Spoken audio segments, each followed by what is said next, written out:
C'est ce qui est étrange. Je ne sais pas pourquoi on m'associe à Robin des Bois, mais j'aime bien. Robin combattait l'inégalité sociale et l'injustice. Et toute ma vie, moi, j'ai essayé de mener une lutte contre l'injustice sociale. Donc c'est une lutte pour une quête de justice sociale, tout comme le père fondateur de notre patrie, Jean-Jacques Dessalines. Lui, c'était un véritable Robin des Bois, je crois. Et donc c'est une histoire qui m'a toujours fasciné. J'aime bien qu'on me compare. C'est un honneur.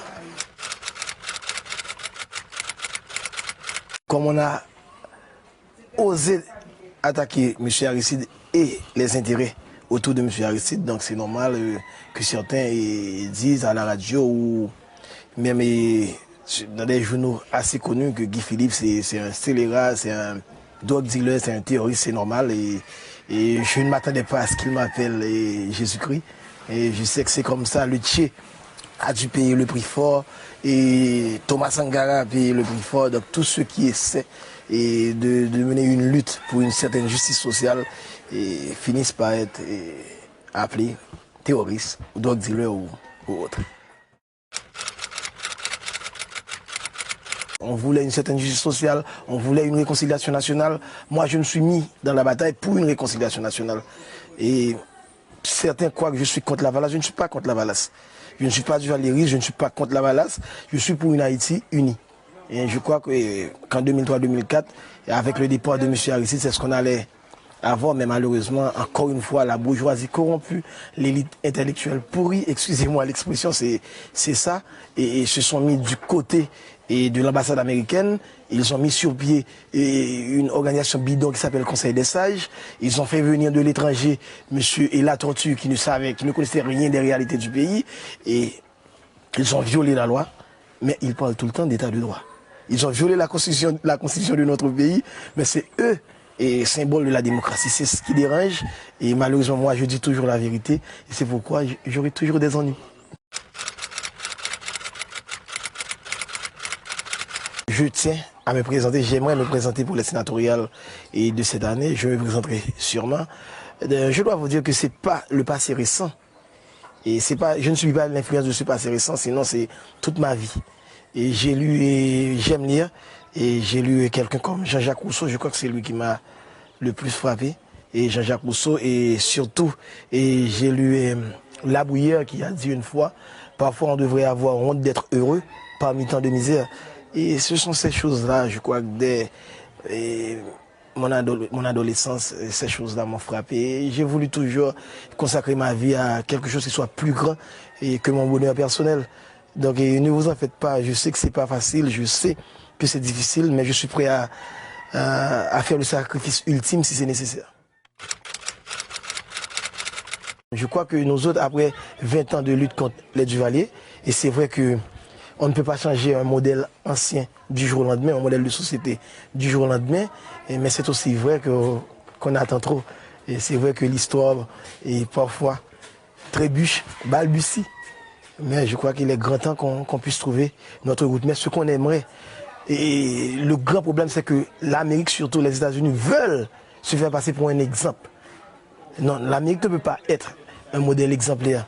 Aucun pays ne peut se permettre de dire qu'il est un modèle exemplaire. Il faut respecter la culture des autres. Et je suis haïtien et j'ai ma façon de vivre. Donc une démocratie qui est bonne pour les États-Unis ne veut pas dire que c'est bon. Et pour Haïti, il y a plusieurs types de démocratie. Pour eux, comme ils sont déjà assez loin, ils n'ont pas ce problème de famine et de misère et d'analphabétisation. Donc pour eux, c'est facile de dire la démocratie, et ça peut marcher. Mais et si mon peuple a faim, si le peuple ne veut pas manger, si on ne peut pas envoyer ses enfants à l'école, si on n'a pas accès aux soins de santé, comment peut-on parler de démocratie? Donc je crois que de démocratie à l'américaine. Donc je crois que c'est ça. On essaie de nous imposer un type de démocratie. Nous autres, nous sommes pour les droits de tout un chacun. Mais je crois qu'il n'y a pas un modèle de démocratie. Comment Haïti se positionne-t-il? Est-ce qu'il y a des axes privilégiés ou des axes repoussoirs au contraire? On pense beaucoup aux relations avec l'Amérique latine, on pense à ce qui vient de se passer avec le Canada, On pense aux relations avec la France, bien sûr. Quel est votre avis là-dessus? Je crois que depuis la mort de Pétion, malheureusement, je ne suis pas vraiment pro-Pétion, mais depuis sa mort et la mort du roi Henri-Christophe, je crois que par rapport à l'Occident ou les grandes puissances, Haïti a toujours développé une attitude de mendiant, de peuple mendiant. Et c'est ça, donc on ne peut pas dire qu'on a vraiment une position vis-à-vis des États-Unis, vis-à-vis de l'ancien bloc socialiste ou du Canada. Ceux qui nous gouvernent n'ont aucune position. Et ils ont besoin d'argent. Et nous sommes tous des mendiants en Haïti. Notre président, c'est le premier mendiant. Et comme on ne produit rien, et donc si le Canada dit qu'on doit faire ça, sinon le Canada ne donnera pas les 20 millions promis. Donc on n'a pas le choix, on doit faire ce que dit le Canada. Donc on aura une position vis-à-vis des autres quand et seulement quand Haïti aura atteint son autosuffisance alimentaire. Thomas Sankara disait, et ce dont nous avons besoin de l'Occident, c'est une aide de qualité. Ce n'est pas une aide de quantité qui nous envoie des sacs de riz ou de petits mie, non. Nous avons besoin d'une aide de qualité, comme les États-Unis ont fait avec l'Europe après la Deuxième Guerre mondiale, le plan Marshall. Ils ont reconstruit l'Europe, ils ont donné accès aux universités américaines, aux Japonais. Donc c'est ce type d'aide qu'on a besoin ici en Haïti. Malheureusement, ceux qui nous gouvernent, et quand ils vont aux États-Unis, en France, en Europe, dans toutes les grandes capitales du monde, ils vont demander de l'argent pour subsister.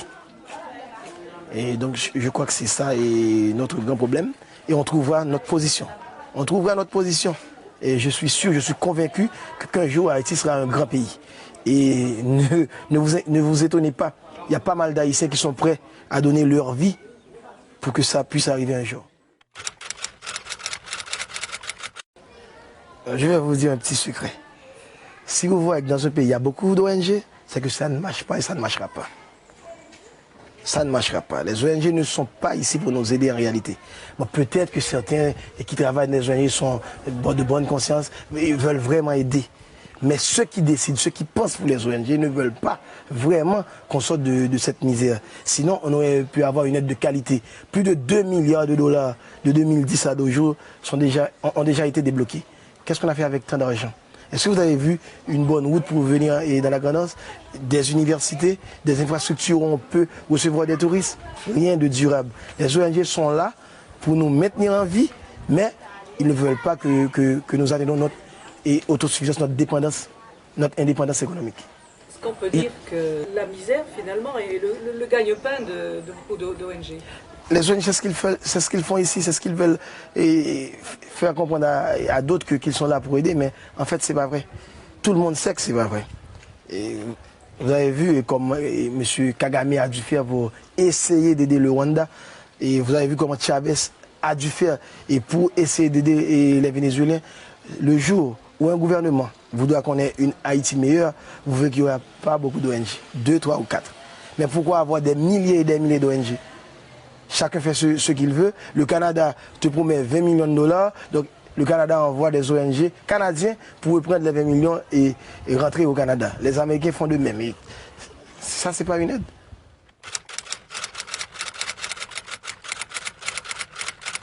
On est un pays à vocation agricole. Comment comprenez-vous, il n'y a pas une banque de crédit agricole? On fait tout ça, le paysan fait tout ce qu'il doit faire pour planter, et après à la fin, il ne peut rien vendre, et comme il ne le vend pas dans 2, 3 jours, et ça périt. Donc il faut l'agro-industrie, il faut des usines de transformation, et si les ONG veulent aider, par exemple, donner à manger aux enfants, on ne peut pas importer du riz des États-Unis pour donner à manger aux enfants, on achètera du paysan, et le paysan verra que maintenant ce qu'il fait a de l'importance, et vous allez voir que petit à petit, on trouvera notre route, notre chemin. Mea culpa, de mea culpa en mea culpa. Bill Clinton a fait son mea culpa, j'ai bien entendu d'autres qui ont fait leur mea culpa. Je ne crois pas que c'est ce dont nous avons besoin. Nous avons besoin d'une politique ferme, d'un président ferme et d'un groupe ferme qui dit bon ok, ça suffit, on doit aller de l'avant. Mais faire des mea culpa et n'apporter aucun changement, ça ne rime à rien. Et j'ai bien entendu les mea culpa de M. Clinton, que je respecte d'ailleurs, et j'ai bien entendu d'autres mea culpa, mais ils n'ont pris aucun engagement pour que ça change. Et donc, malheureusement c'est ça, mais pour le commerce du riz, pour la détaxation, c'est pas seulement le riz, c'est tout. On importe tout maintenant, on importe tout de la République dominicaine ou des États-Unis d'Amérique. Donc maintenant on est vraiment dépendant de la République dominicaine économiquement. Est-ce que c'est normal? Non, c'est pas normal. Est-ce qu'on doit avoir des problèmes avec les Dominicains? Non. La faute n'est pas aux Dominicains, c'est nous autres Haïtiens qui devons prendre notre responsabilité. Ce sont ceux qui nous gouvernent qui doivent investir dans la production nationale. Par exemple, nous avons près de 903 000 hectares irrigables. 903 000 hectares de terres irrigables en Haïti. Et bon, cultivables. Seulement 100 000 hectares sont cultivés. Mais pourquoi? L'État, c'est le plus grand propriétaire foncier en Haïti. Mais pourquoi on ne cultive pas ces terres-là? Donc on doit en connaître les causes, on doit chercher les causes et trouver les solutions. Je crois que si on veut, Haïti peut atteindre l'autosuffisance alimentaire en 5 ans.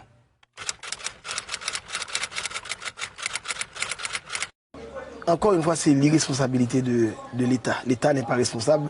L'État n'a jamais été responsable. Je viens de vous dire que l'État est propriétaire de plus de 30% des terres du territoire national. Mais l'État est irresponsable. Ici, il y a des lois. Il y a des lois qui disent, voilà, monsieur le maire, voilà ce que vous devez faire. C'est une question que vous auriez dû poser au maire de Pestel. Il y a les lois. Les lois sont là. Il y a les taxes à percevoir sur les propriétés bâties. Il y a les taxes à percevoir avec les marchands et jour de marché, mais le maire s'en fout, tout le monde s'en fout, le collecteur d'impôts s'en fout, et voilà, on attend de l'aide. Et pourtant, si on voulait, par exemple, je vais vous donner un exemple, pour payer tous les employés de la commune de Pestel, le maire a besoin de 200 000 goudes, 40 000 $ haïtiens, 200 000 goudes. Et Pestel, seulement ici au centre-ville, on pourrait ramasser près de 2 à 300 000 goudes par mois. Mais on ne les ramasse pas. Et chaque mois, le maire doit écrire à Port-au-Prince et écoutez, aidez-nous, on ne peut pas payer nos employés. Donc c'est l'irresponsabilité partout. Le président est irresponsable, le premier ministre est irresponsable, les maires sont irresponsables, les députés et les sénateurs sont irresponsables, tout le monde est irresponsable. Qu'est-ce qu'il faut faire pour que la population entende ce message, quoi? Parce que c'est impopulaire. C'est très impopulaire. Dire aux marchands qu'elles devraient, parce que partout c'est comme ça que ça se passe. C'est impopulaire, mais le peuple est prêt à accepter. Ici à Pestel, on a cette grande génératrice pour donner de l'électricité. Vous voyez cette génératrice. Donc chaque samedi, on a dit ok, chaque samedi on va collecter de l'argent. Vous devez donner 10 $ et vous 5 $. Au début, tout le monde disait non, non, non. Mais après, quand ils ont vu l'électricité, tout le monde venait. Ah, pourquoi vous n'êtes pas passé? Et on a ton argent. Donc, quand les gens ici en Haïti ne veulent pas payer, c'est parce que l'État ne donne rien. Donc, si l'État est irresponsable, on ne te donne rien, même pas une petite école, même pas un petit hôpital. Donc, pourquoi vous allez payer des taxes? Donc, c'est ça, c'est face à l'irresponsabilité de l'État, c'est la réponse du peuple. Mais si le peuple voit qu'il y a un État conscient, un État qui veut travailler et un État responsable, je vous donne la garantie qu'on va payer. On paiera. On paiera. Dès le début, dès notre indépendance, les femmes ont toujours occupé un grand rôle. C'est un des premiers pays où dans notre première constitution des Salines a dit qu'il n'y avait pas une différence de sexe. Et vous allez voir qu'une femme comme Marie-Jeanne était à la crête à Pirot et c'était elle qui commandait. Elle commandait un troupe d'hommes, un peloton d'hommes avec la martinière Imani. Donc les femmes, dès le début, dès le départ, dès notre indépendance, ont eu leur rôle. Et encore une fois, aujourd'hui, vous allez voir, dans notre gouvernement, il y a pas mal de femmes. Donc d'ailleurs, nous autres Haïtiens, les femmes sont vraiment nos mères. Ce sont les femmes qui nous envoient à l'école. Et ce sont elles qui prennent soin de tout. Même les maris dépendent des femmes en grande partie, surtout dans le milieu paysan. Et c'est notre petite banque. Et s'il n'y avait pas les femmes, vraiment... je ne sais pas ce qu'on aurait pu faire, et surtout dans la paysannerie. C'est des causes historiques. C'est étonnant, hein, parce que les femmes à Haïti, c'est vraiment très particulier quand même. Ah, c'est vrai. Et en Haïti, les femmes, c'est chef de la maison. Ce qui ne les empêche pas d'être maltraitées aussi. Il y a une ambiguïté. Parfois, elles nous maltraitent aussi. Non, c'est vrai, mais heureusement, on a des lois. Et en ce sens, il y a toujours des hommes machistes. Mais il y a des lois. Il y a des lois et maintenant les femmes connaissent leurs droits. Donc c'est pas facile pour un homme de maltraiter une femme. Et même ici à Pestel, vous maltraitez une femme et rapidement elle va au commissariat et on t'arrête. Donc il y a des lois, il faut reconnaître ça, c'est bien. Et les femmes ont leur importance et on les respecte beaucoup ici.